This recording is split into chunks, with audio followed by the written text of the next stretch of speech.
Bonjour, assalamu alaikum. La nuit du destin, ou la nuit des valeurs, ou de la détermination.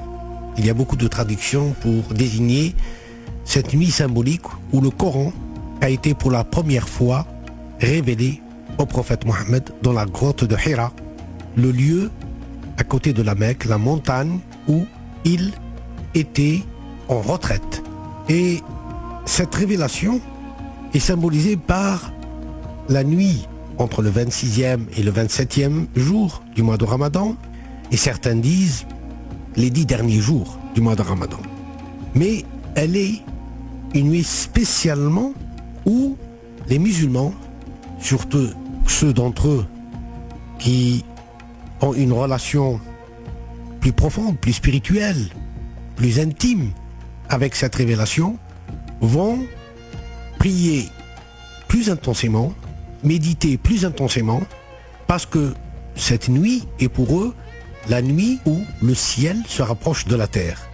En quelque sorte, c'est un moment privilégié, une fenêtre ouverte sur cette réalité transcendantale du divin.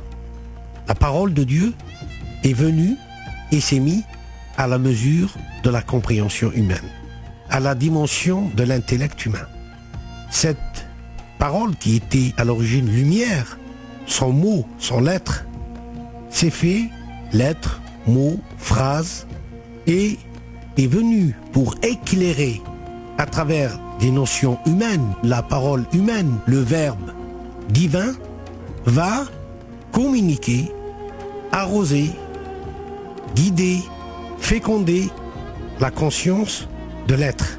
Nous sommes dans cette nuit, pour certains, plus proches de cet instant où cette expérience a eu lieu pour la première fois avec cet homme qu'on appelle le prophète Mohammed. Donc c'est à travers cette nuit que chacun de nous, s'il le veut, peut accéder à cette réalité